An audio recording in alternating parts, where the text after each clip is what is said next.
So, in recent years, the beloved Looney Tunes characters have had about as much success in movie theaters as old Wile E. Coyote has at catching that pesky Roadrunner. Space Jam: New Legacy in 2021 was a totally botched layup, and despite being fully filmed and ready to go, the announced Coyote vs. Acme starring John Cena was quite shockingly shelved by Warner Brothers as just a tax write-off before its planned 2023 release. But the day the Earth blew up, hopes for a better fate by, I think perhaps surprisingly, bucking the trend of live action hybrids to be the first fully animated Looney Tunes film ever released into movie theaters. Does it do enough to return the franchise back to the top of the hill, or is it another anvil dropped on its floundering legacy? I have seen it, so let's talk about it.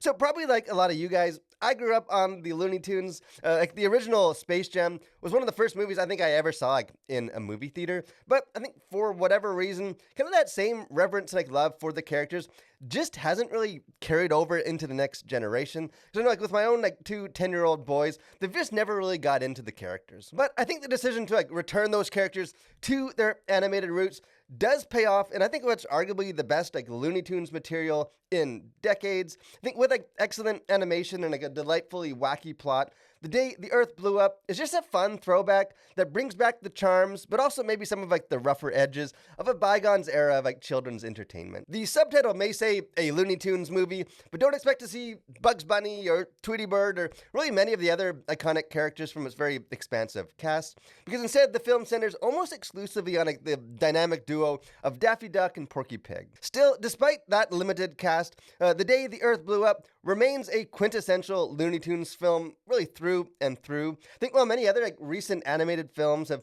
more or less followed Pixar's lead and striving for more emotionally deep and mature stories, this is an unapologetic throwback to the days of the more frantic, unrelenting slapstick that I think is equal parts amusing and exhausting. And speaking as a parent myself, I know that many other parents have bemoaned the current state of children's entertainment, and again, not without valid reasons, and have yearned for a return to more simpler times. And in some ways, I think The Day the Earth Blew Up is sort of that desired opportunity. But it's also a reminder that despite our nostalgic rose-colored glasses, entertainment wasn't always problem-free back then either. The Looney Tunes characters have always been the more rude and abrasive sibling to Disney's Mickey Mouse, and that sharper tone makes a return as well. Because on the one hand, the film does veer clear of a lot of the contemporary hot button areas, such as LGBTQ representation or profanity.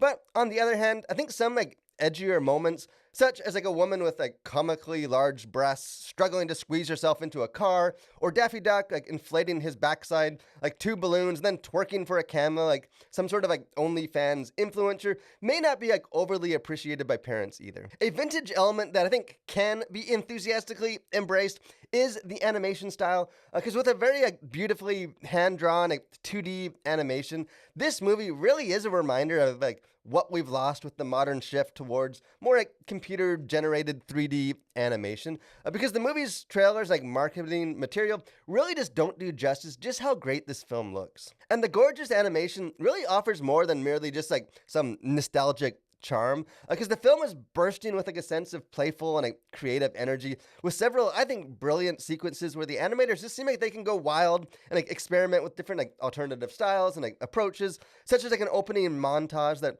utilizes almost a storybook-like watercolor aesthetic. Narratively, The Day the Earth Blew Up takes kind of the mold of an alien zombie invasion story, a plot about a UFO flying alien infecting the world's most popular bubblegum as a form of mind control, is, I think, suitably loony and is filled with this countless playful nods to the B-movie genre. At the same time, some of the horror-inspired elements, even when watered down in the Looney Tunes aesthetic, may be a bit much for the youngest viewers. Think kind of occurrences eyeballs spouting out of the gum within the mouths of the zombified gum chewers, or a gum monster that attacks the heroes, I think in a possible ode to the famous Jurassic Park kitchen scene, are not necessarily scary, but they are mildly intense and a bit disturbing, or at least they may be for more sensitive audiences.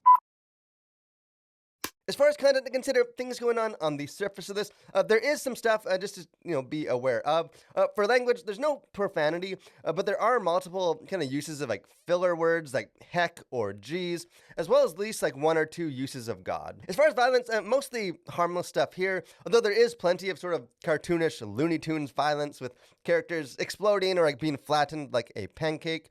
There is one moment of like fairly dark humor that implies that like Porky Pig's famous stutter is actually the result of some like Daffy-induced head trauma. Although given the fact that like his fellow pig Petunia has like a matching stutter, that may not really be the case. As far as sexuality, here's where maybe there's the most sort of content stuff going on. There is a scene where Daffy Duck appears to make like crude sexual remarks towards the female pig, implying that Porky wants some of that like delicious and like tasty dish, although it's revealed that he's actually referring to like an apple pie sitting beside her.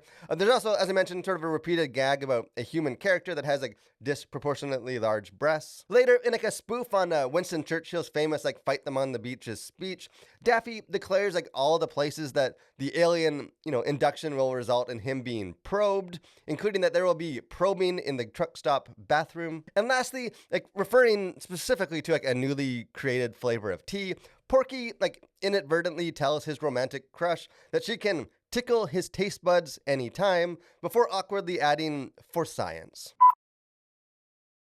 As far as themes, worldview, things going on beneath the surface, kind of beneath the surface of all the zany cartoon hijinks, there is some touching and like wholesome messages just about sort of, the importance of like brotherhood and friendship. Because in this film, Daffy and Porky are presented as being almost like adopted siblings, both raised by Farmer Jim. And as they like grow up and get older, their relationship morphs to account for like their increased desire for like interdependence, but they ultimately do come to like understand that despite their very stark differences, they are better and can accomplish more together than they can apart. And there are several, I think, great kind of significant moments where they do sort of embrace their own limitations and then like recognize and trust like the strengths in the other. And I think from a biblical perspective, their kind of relational dynamic, I think, kind of echoes Proverbs 27:17, which says, "As iron sharpens iron, so one person sharpens another."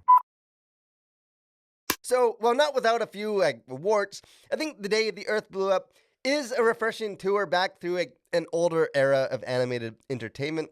Whether this sort of like old school approach will resonate with today's young audiences remains to be seen, but I at least think there's plenty of like goofy fun to be had. The sharp humor and like hyper antics of the Looney Tunes, I don't think will be like the taste of all family audiences, but I think in a world of like annoying yellow minions, this film, to me at least, is a convincing testament that like the pioneers of that zany genre are not ready to like ride off into the sunset just yet. Although whenever they do, they just better make sure that that sunset is not in fact just a painting hung against a brick wall by the Roadrunner. But hey, I would love to hear what you and your kids thought of this film, so don't be shy, jump into the comment section, let's have a conversation about it. Also, encourage you guys, subscribe to the channel, become a Collider, got lots of other movie reviews, got our Faith and Pop Culture podcast, got interviews, just other fun stuff. Would love to have you guys be a part of that. But most of all, guys, thanks for watching, stay safe, and continue to collide with your world for Christ.